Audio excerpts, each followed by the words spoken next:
오늘 우리 예배 공동체에게 주시는 하나님의 말씀 우리 같이 보기 원합니다. 마태복음 2장 1절로 11절에 있는 말씀입니다.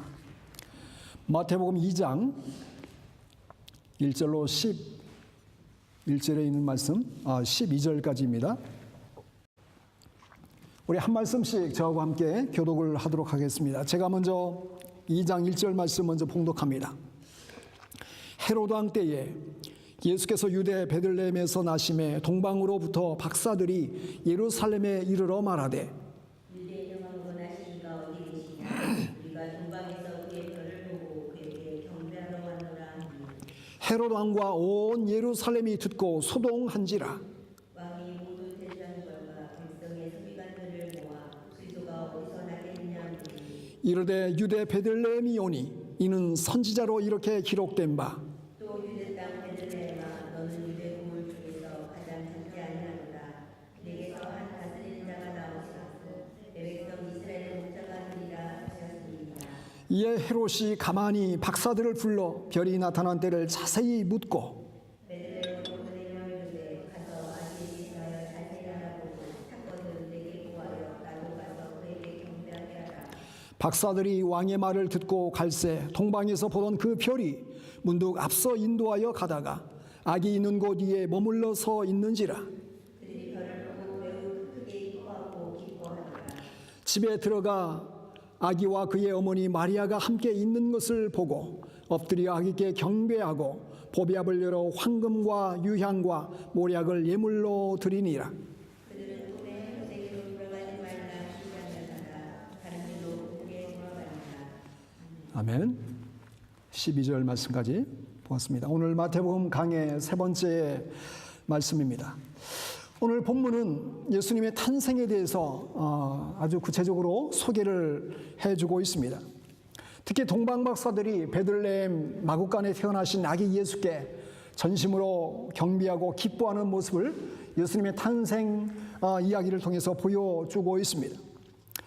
이 전설에 기록된 이 세 명의 페르시아에서 온 세 박사의 이름은 엘키올 또 카스팔 발타잘이다라고 이렇게 알려지고 있습니다. 멜키올 박사는 동방에서 오면서 황금을 가져왔고 또 카스팔 박사는 유향을 가져왔고 또 발타잘 박사는 모략을 가져왔다고 합니다. 이 동방 박사들이 예수님을 찾아서 경배한 사실은 오늘날 우리에게도 우리가 예수님의 탄생을 맞이하면서 우리가 성탄절은 아니지만 우리가 마태복음을 강의하면서 예수님께서 이 땅에 오시는 이 사건이 너무나 중요한 사건이기에 또 전혀 성경에 알려져 있지 않았던 이 동방 박사들이 예수님을 맞이하는 그 모습을 통해서 우리가 신앙적인 큰 중요한 교훈을 받는 시간이 되기를 원합니다. 여러분, 예수님께서 이 땅에 오셨을 때에 당시 유대의 왕이었던 헤롯 왕은 자신의 정치적인 정적이 나타난 것을 두려워하면서 동방 박사들에게 어디에서 너희들이 보았던 별이 어디에서 떠올랐고 어디에서 머물렀고 만약에 유대인의 왕으로 온 그분을 보게 되면 나도 꼭 찾아가서 경배할 수 있도록 나에게 좀 꼭 소식을 전해주라 라고 헤롯 왕은 이렇게 이야기합니다. 그 이유는 바로 자신의 정적을 제거하기 위한, 죽이기 위한 그 악한 그 마음이 담겨져 있음을 보게 되는 것이죠. 뿐만 아니라 예수님께서 태어났던 그 말구에서 태어나게 된 이유도 무엇입니까?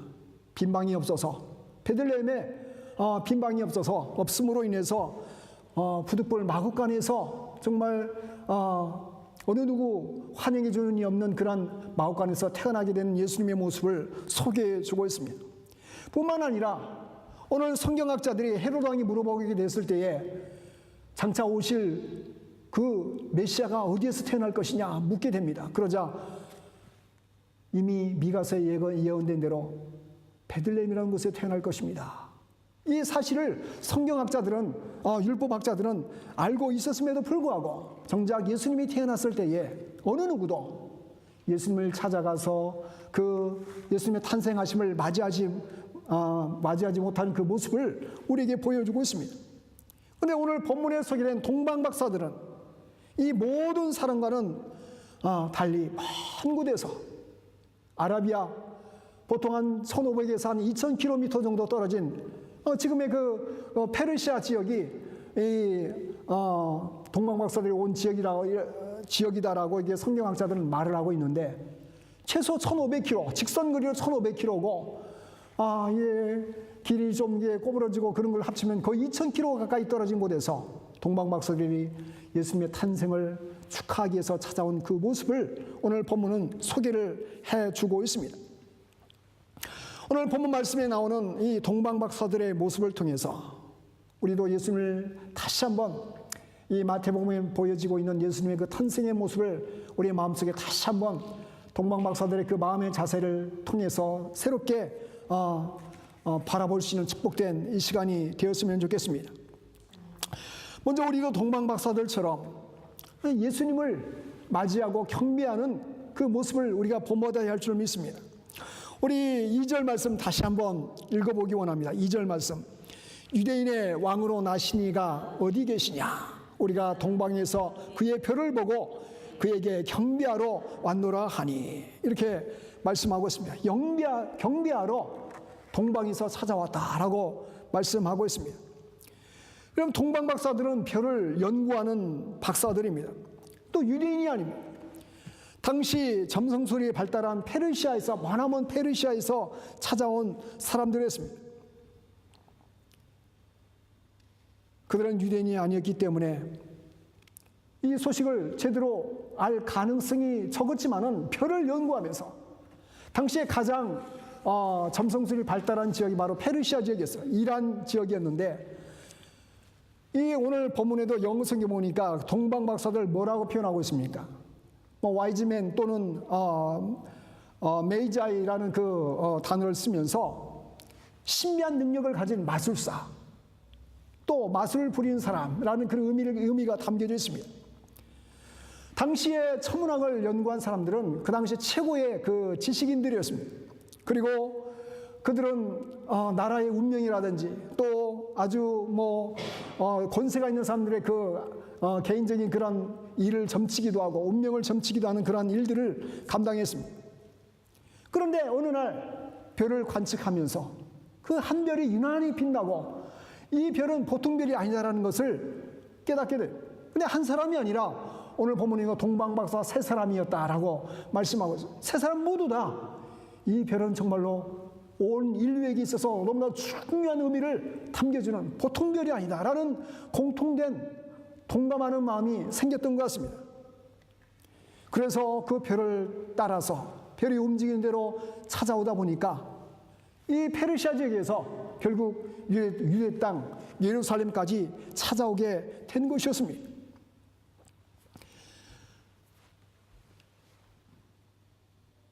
여러분, 이 동방박사들 생각해보면 참 놀라운 일이 벌어지고 있는 것을 보게 돼요.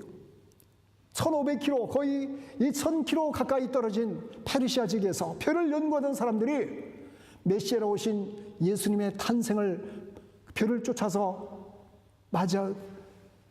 찾아오면서 예수님의 탄생을 축하하기 위해서 오는 이 동방박사들을 보면서 예수님의 놀라운 구원의 섭리를 이 본문을 통해서 보게 되는 것입니다. 전혀 동방박사들은 구약에 이미 예언된 메시아의 탄생을 예언하고 있지만은 율법학자들 이해는 잘 알지 못하는, 어떻게 보면 비밀에 쌓여 있는 그런 스토리였어요.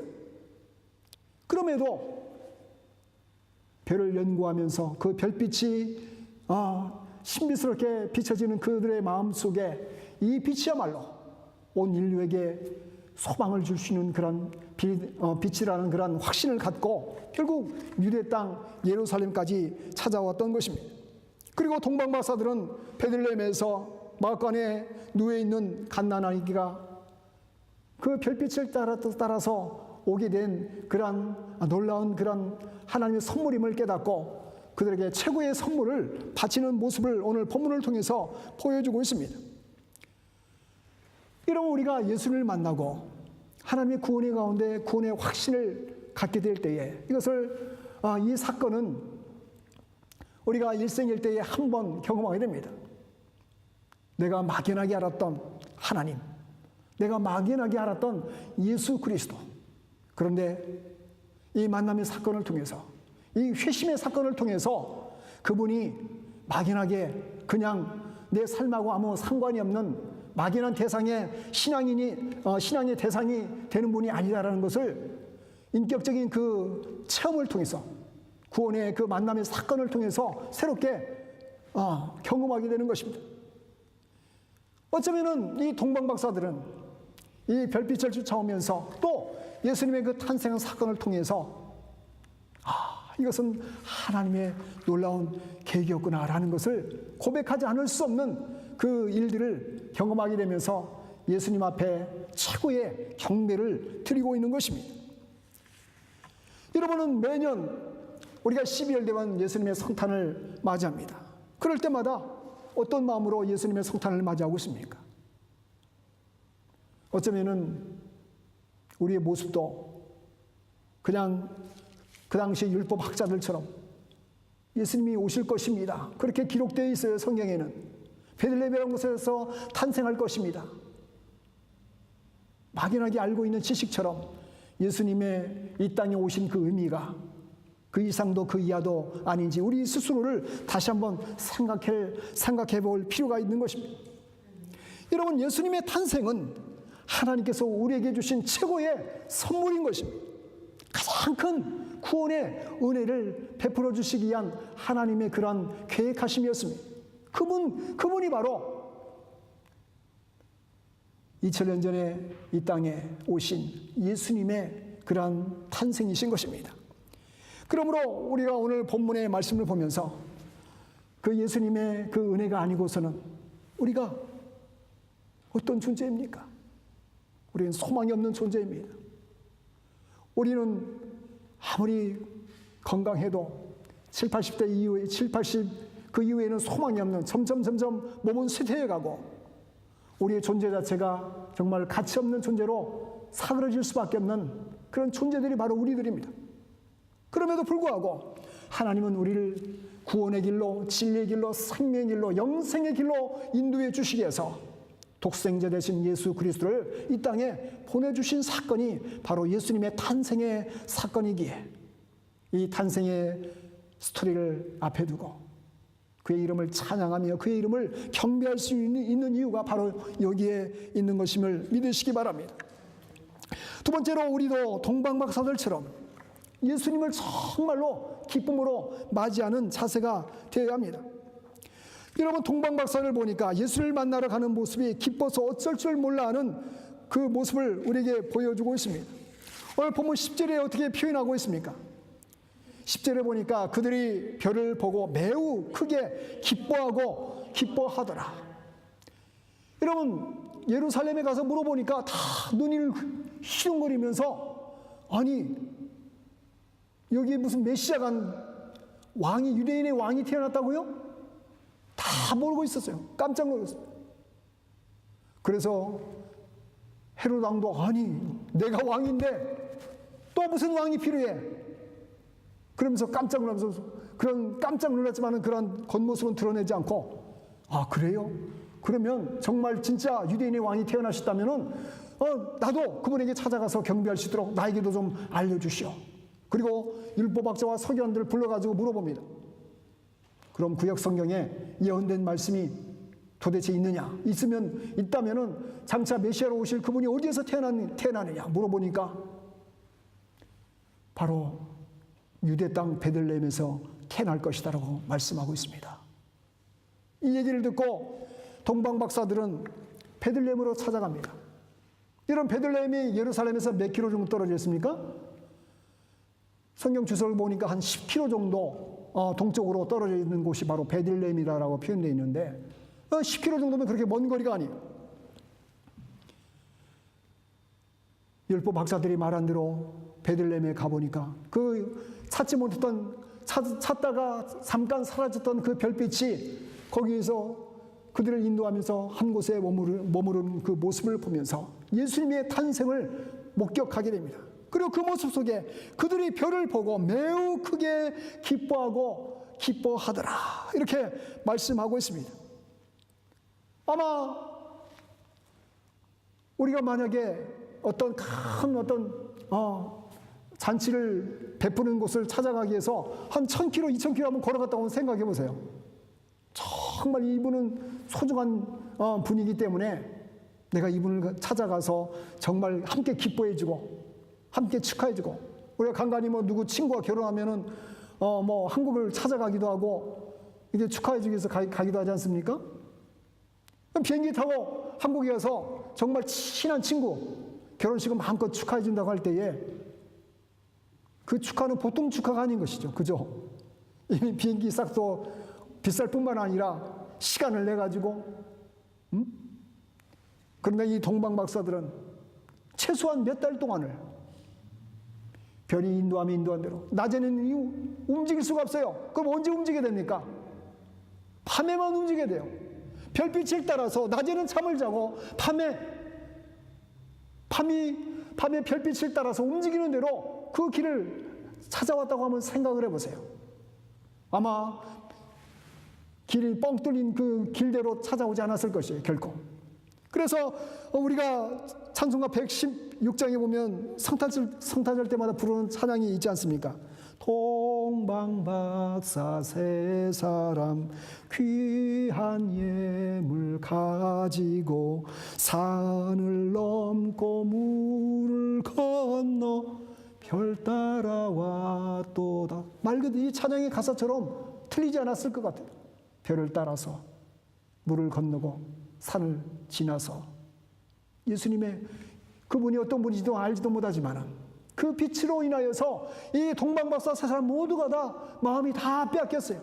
정신을 다 빼앗겼어요. 모든 삶의 그 중요성을 다 내려놓고 그 빛을 따라서 찾아온 동방박사들의 마음을 한번 상상해 보세요. 그리고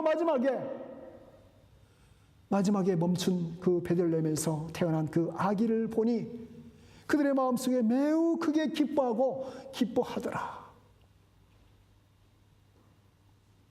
아마 우리의 모습도 지금 심각하게 이 모습으로 있지는 않았을 것이에요. 가장 기쁜 모습으로 아기 예수의 탄생하신 그 모습을 바라보고 경배하는 동방박사 세 사람의 모습을 우리에게 소개를 해주고 있습니다.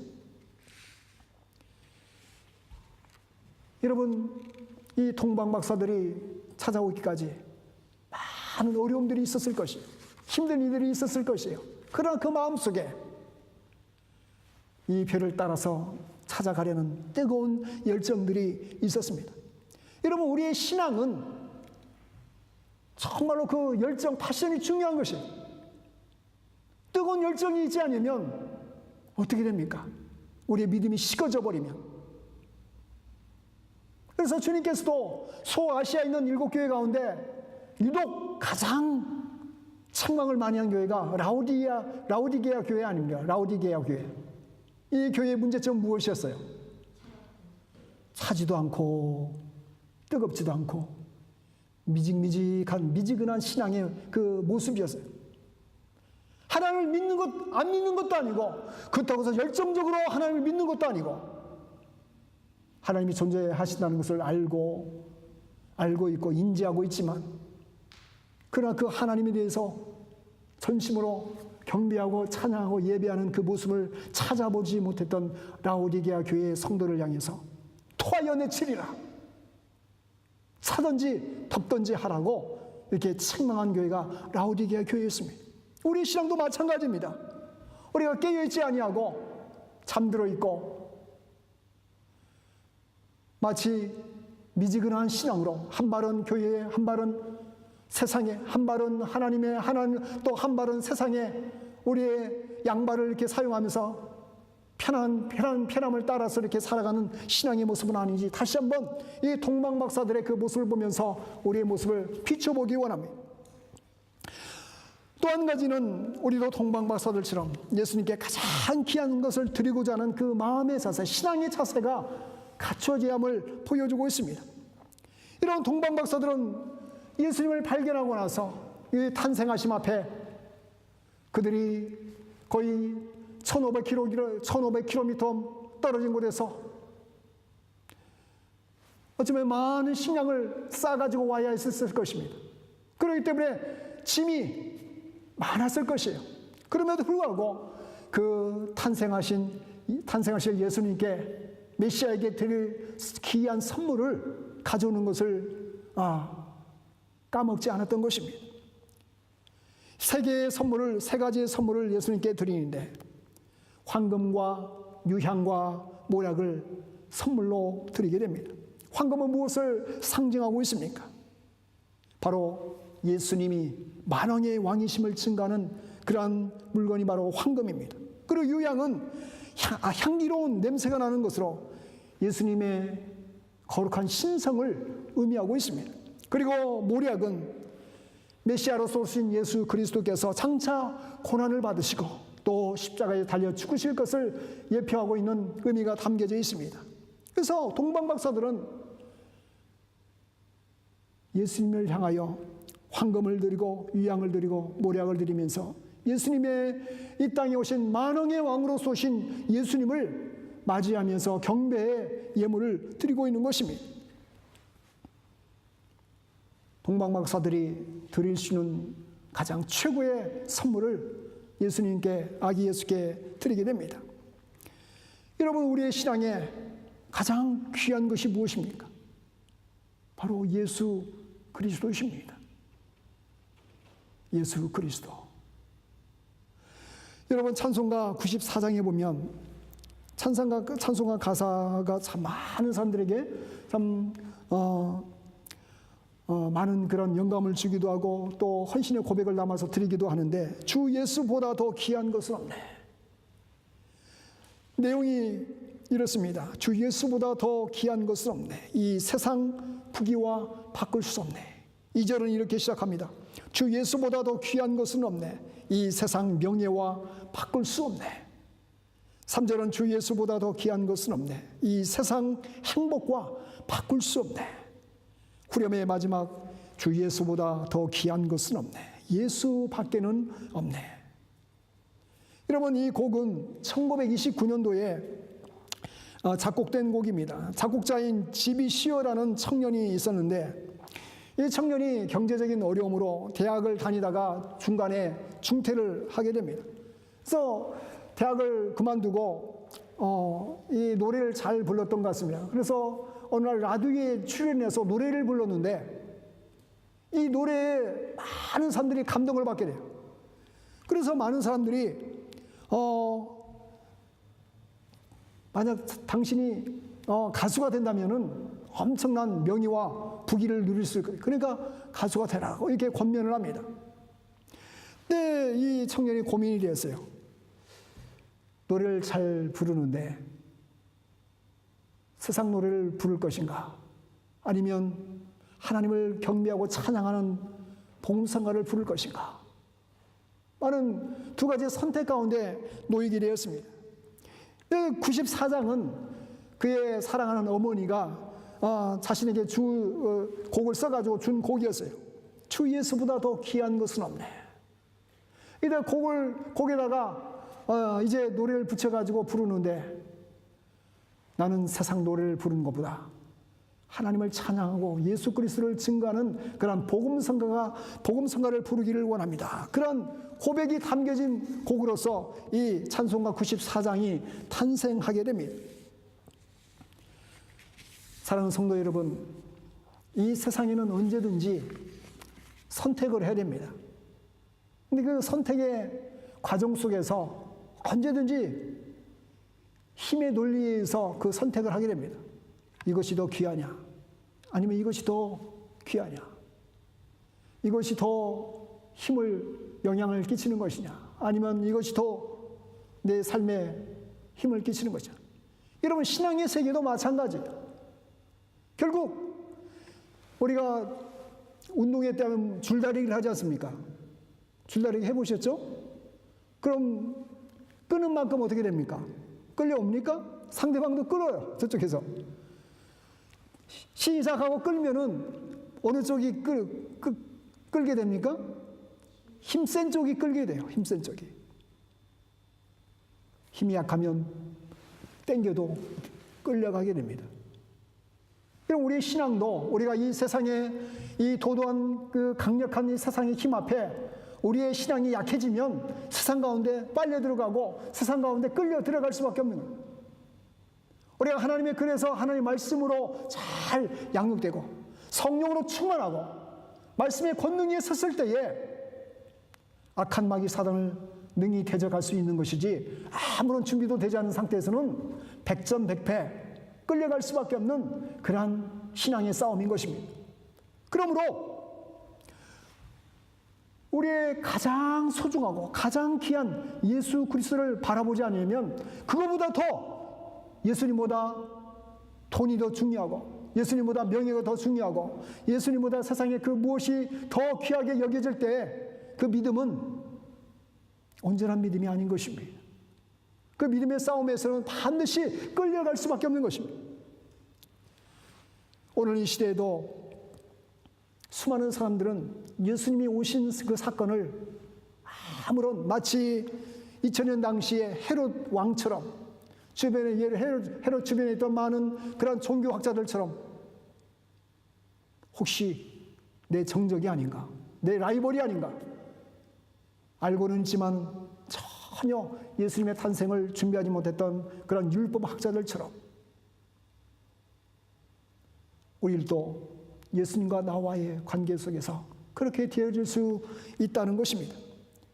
오늘 그럼에도 불구하고 그 머나먼 페르시아에서 별을 쫓아 밤마다 길을 떠나면서 최소한 2달, 3달 여정을 별을 쫓아서 페르시아에서 유대 땅까지 찾아온 것이었습니다.